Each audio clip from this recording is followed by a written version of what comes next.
የኢራን አብዮታዊ ዘብ የአሜሪካው ፕሬዝዳንት ዶናልድ ትራምፕ ጦርነቱ በቅርብ ያበቃል ሲሉ ለሰጡት አስተያየት ላይ እርሳቸው ማን ስለሆኑ ነው የሚወስኑት ያለ ሲሆን አብዮታዊ ዘቡ በመግለጫው የጦርነቱ ፍጻሜን እኛ እንወስናለን በማለት በመካከለኛው ምስራቅ ከተጀመረ 12ኛ ቀኑ ላይ የሚገኘው ጦርነት የሚያበቃበት ሁኔታ የምትወስነው ቴህራን መሆኗን ገልጿል። የኢራን አብዮታዊ ዘብ በኢራን ውስጥ ያለው ኃይል ምን ይመስላል፣ እንዲሁም ይህ አብዮታዊ ዘብ ማን ነው የሚለውን እንመለከታለን። አብራችሁን ቆዩ። ይህንን ቻናል ሰብስክራይብ ሳታደርጉ ከሆነ የምትመለከቱት ሰብስክራይብ በማድረግ የደወል ምልክቱን በመጫን ቶሎ የምንለቃቸው መረጃዎች በፍጥነት እንዲደርሳችሁ አድርጉ። ቪዲዮውን ላይክ እና ሼር በማድረግ ለሌሎች እንዲደርስ ያድርጉ እያልን ወደ ጉዳያችን እንግባ።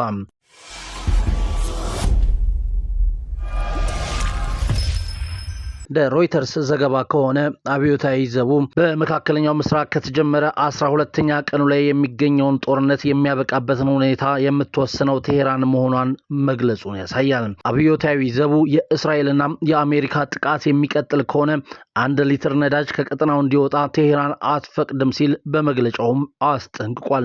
ታዲያ ይህ የኢራን አብዮታዊ ዘብ ማን ነው? እንዲህ አይነት መግለጫስ ሊያወጣ እንዴት ቻለ? የብዙዎች ጥያቄ ነው። በነገራችን ላይ የአውሮፓ ህብረት የውጭ ጉዳይ ኃላፊ ካያ ካላስ የኢራን አብዮታዊ ዘብ በአሸባሪነት እንዲፈረጅ መወሰኑን የአውሮፓ ሀገራት የውጭ ጉዳይ ሚኒስትሮች ስብሰባ ከተካሄደ በኋላ የተናገሩ ሲሆን ስብሰባውም በብራስልስ የተደረገ እንደነበረ የቅርብ ጊዜ ትውስታ ነው።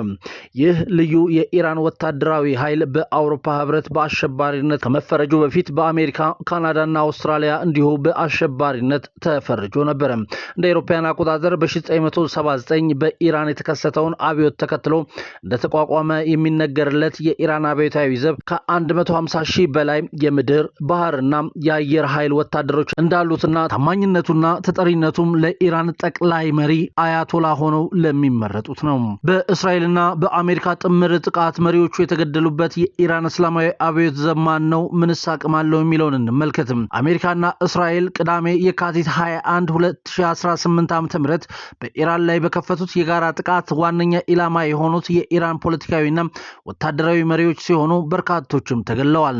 በተለይ ደግሞ የኢራን እስላማዊ ሪፐብሊክ መመኪያ ነው የሚባለው የአብዮታዊ ዘብ ዋና ጽሕፈት ቤትና አዛዦቹ የጥቃቱ ቀዳሚ ኢላማዎች ነበሩ።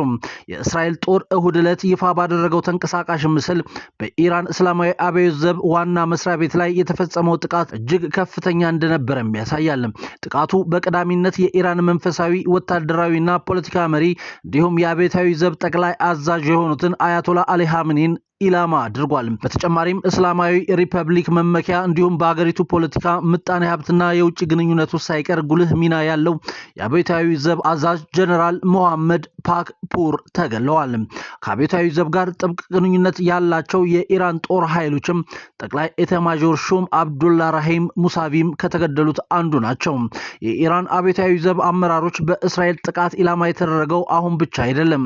ባለፈው ሰኔና ከዛም በፊት በአሜሪካ ጭምር የአብዮታዊ ዘቡ መሪዎች ክፉኛ ተጎድተውበታል። ነገር ግን አሁንም ኢራን በሀገር ውስጥና ከውጭ ለሚገጥማት ፈተና እንደ ዋነኛ መመኪያ የምትጠቀመው የኢራን እስላማዊ አብዮታዊ ዘብ ነው። ከአሜሪካም ሆነ ከየትኛውም ወገን ለሚሰነዘር ጥቃት ይህ ዘብ ዋነኛ የሀገሪቱ መከታ ነው። የኢራን እስላማዊ አብዮት የምዕራባውያን ወዳጅ የነበረውን የሻህ መንግስትን ከስልጣን አውርዶ ቦታውን ከያዘ በኋላ ኢራንና ምዕራባውያን አስርታት ዓመታትን ያስቆጠረ ጠላትነት ውስጥ ናቸው። ኢራን በወታደራዊ ኃይል እየተጠናከረች በመምጣት ታካሂደዋለች የሚባለውን የኒውክሌር ግንባታ ዋነኛ ስጋት ከመሆኑ በተጨማሪም በመካከለኛው ምስራቅ ውስጥ ሀያል የሚባሉ ታጣቂ ቡድኖች በግልጽ በመደገፍ ምዕራባውያንና ወዳጆቻቸውን እንቅልፍ ነስታለች። የሀገሪቱን እስላማዊ ስርዓት ለመጠበቅ እንዲሁም መደበኛ ጦር ሰራዊቱን ለመደገፍ በሚል ከ40 ዓመታት በፊት የተቋቋመው የኢራን እስላማዊ አብዮታዊ ዘብ ዘውትር በምዕራባውያን ስሙ የሚነሳ የሀገሪቱ ጦር ክፍልም ተጠቃሽ ነው። አብዮታዊ ዘብ በተለያዩ የሽብርና የመብት ጥሰት ተግባራት ውስጥ ተሳትፏል በሚል አሜሪካና ካናዳ የጦር ክፍሉን ሽብርተኛ ብለው ፈርጀውታል። አብዮታዊ ዘቡ በአሁኑ ወቅት በኢራን ውስጥ ዋና የጦር የፖለቲካና የኢኮኖሚ ኃይል ሆኗል። ከሀገሪቱ የበላይ መሪም አያቶላ አሊ ኻሜኒና ከሌሎች ከፍተኛ ባለስልጣናት ጋርም የቅርብ ግንኙነት አለው። የኢራን አብዮታዊ ዘብ አሁን ላይ ከ190 ሺህ በላይ ወታደሮች እንደሚኖረው የሚገመት ሲሆን የራሱ የምድር የባህርና የአየር ኃይል አጠናክሯል። አጠናክሯል።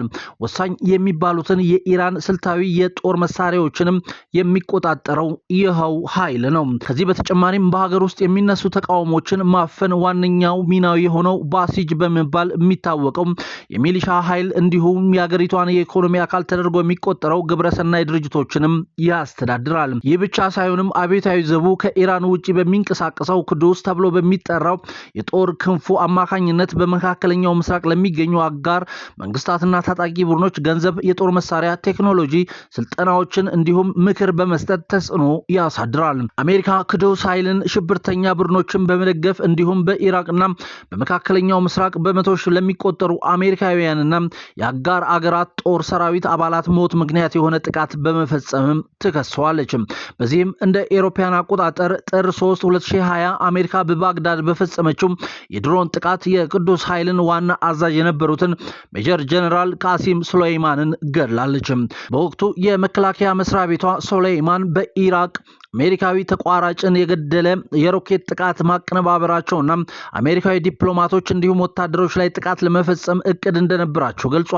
አያቶላህ ኻሜኒም ለጀነራላቸው ግድያ የኃይል የበቀል እርምጃ እንዲወሰድ ጥሪ አቅርበው የነበረ ሲሆን ይህም ወደ ባሰ ግጭት ሊያመራ ይችላል የሚል ስጋትን በወቅቱ ፈጥሮ ነበር። ባለፈው ዓመት ሰኔ ወር እስራኤል በፈጸመችው ጥቃት በርካታ የሀገሪቱ ከፍተኛ ወታደር አዛዦችና የኒኩለር ሳይንቲስቶች መገደላቸውን ኢራን አረጋግጣለች። በጥቃቱ የኢራን እስላማዊ አብዮታዊ ዘብ የአየር ኃይል አዛዥን ጨምሮ ቢያንስ 20 የኢራን ወታደራዊ ኃይል ከፍተኛ አዛዦች ተገለዋል። ከአውሮፓውያኑ ከ1979 አብዮት በፊት የኢራኑ የመጨረሻ ንጉስ መሐመድ ሪዛ ፓህላቪ ብሔራዊ ጸጥታን ለማረጋገጥና ስልጣናቸውን ለማስጠበቅ የሚተማመኑበት በጦር ኃይላቸው ነበር። በአያቶላህ ሩሁላህ ኻሜኒ የሚመሩት አዲሶቹ እስላማዊ ባለስልጣናትም ይህንን በመከተል ነበር አብዮታቸውንና አመራራቸውን ለማጠናከር ቁርጠኛ የሆነ ጠንካራ ኃይል እንደሚያስፈልጋቸው የተገነዘቡት። በመሆኑም የሃይማኖቱ መሪዎች መደበኛ ጦሩን ወይም አርትሽን የኢራን ዳር ድንበር እንዲጠብቅ፣ የውስጥ ወሰኖችን ስርዓት እንዲያስከብር፣ ሌላ የጥበቃ ቡድን ደግሞ እስላማዊ ስርዓቱን እንዲከላከል የሚፈቅድ አዲስ ህገ መንግስት አወጡ።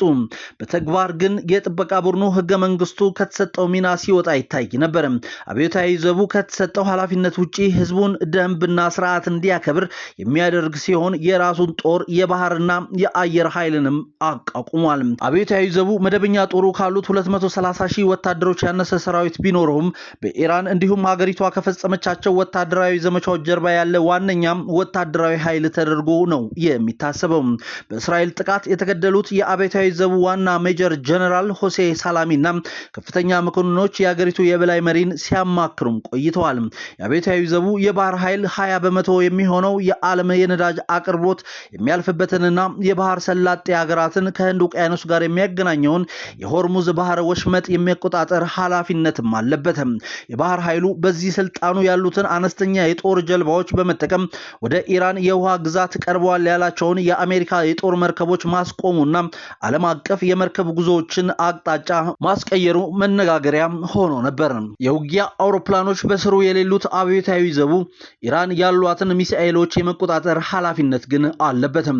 አሜሪካ እንደምትለው ኢራን የተጠናቀቁ አሊያም በመበልጸግ ላይ ያሉ ከ10 በላይ የባሊስቲክ ሚሳኤል ስርዓቶች እንዲሁም በመቶዎች የሚቆጠሩ ሚሳኤሎች ክምችት ያላት ሲሆን በመካከለኛው ምስራቅ ትልቅ የባሊስቲክ ሚሳኤል ኃይል ባለቤት ናት። አሁን ላይ እስራኤል በኢራን ውስጥ ያሉ የኒውክሌር ማዕከላት፣ የሚሳኤል ማስወንጨፊያዎችና የአየር ጥቃት መከላከያ ስርዓቶች ላይ ፈጸምኩ ባለቻቸው ጥቃት ምን ያህሎቻቸው እንደወደሙ ግን የታወቀ ነገር የለም። ኢራን ከዚህ ቀደም በእስራኤል የተፈጸመባትን ጥቃቶች ለመበቀል ከፍተኛ መጠን ያላቸውን ድሮኖች እንዲሁም ሚሳኤሎች መጠቀሟ ይታወሳል። ኢራን እንደ ኤሮፓያን አቆጣጠር በ2018 በሰሜን ኢራቅ እና ፓኪስታን ውስጥ በሚንቀሳቀሱ ኢራናውያን ቡድኖችና በሶሪያ ባለው የእስላማዊ መንግስት ቡድን ላይ የባሊስቲክ ሚሳኤሎችን ጥቃት በተደጋጋሚ ፈጽማ ነበር። የኢራን አብዮታዊ ዘብ የሀገሪቱ ሲቪል ተቋማት ላይ ወሳኝ ድርሻ አለው። ወደ 100,000 የሚጠጉ ወንድና ሴት እስላማዊ በጎ ፈቃደኛ ሚሊሻ ያሉት ባሲጅ ታጣቂ ኃይልን ይቆጣጠራል። ባሲጅ ለአብዮቱ ታማኝ ሲሆን ብዙ ጊዜ በሀገሪቱ ውስጥ የሚፈጠሩ ተቃውሞችን ለመበተንም ይጠቀሙበታል።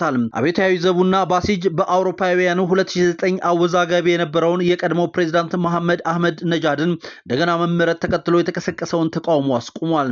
ከቅርብ ዓመታት ወዲህ የኢራን መንግስት የውጭ ፖሊሲውን ለማስፈጸም ይጠቀምበታል የሚባለው የአብዮታዊ ዘብ ክፍል የሆነውን ቅዱስ ኃይል ነው። ኢራን የቅዱስ ኃይል በሶሪያ ከ10 ዓመታት በላይ በተካሄደው የእርስ በርስ ጦርነት ወቅት ከስልጣን የተባረሩትን በሽር አልሳድን በመደገፍ ጉልህ ሚና እንደነበረው የሚታወስ ነው። ኃይሉ ለፕሬዝዳንት በሽር አልአሳድ ታማኝ የሆኑ ኃይሎችን በማማከር ከእነርሱ ጋር በመሆን የሚዋጉ በሺዎች የሚቆጠሩ የሺያ ሙስሊም ሚሊሻዎችን እንዲሁም በኢራቅ አይኤስን ለማሸነፍ የረዳውን በሺያዎች ላይ የበላይነት የሚመራውን ልዩ ኃይል በማስታጠቅ ሲደግፍም ቆይቷል። ይህ በሶሪያና በአካባቢው የተካሄደው ግጭት የእስላማዊ አብዮታዊ ቡድን አዛዥ የነበሩትን ጀነራል ሱሌይማን በኢራን ውስጥ ይበልጥ እንዲታወቁ አድርጓቸዋል። ነገር ግን ጀነራሉ ከ5 ዓመት በፊት በዶናልድ ትራምፕ ጥቃት ኢራቅ ባግዳድ ውስጥ መገደላቸው ይታወሳል። በኢራን ፖለቲከኞች ሳይቀር የመንግስት ተቋማትን ያስፈራራል፣ መሳሪያ ያለው ራሱ መንግስት ነው ሲሉ የገለጹት የኢራን እስላማዊ አብዮታዊ ዘብን እንዲህ ተመለከት ነው። መልካም ጊዜ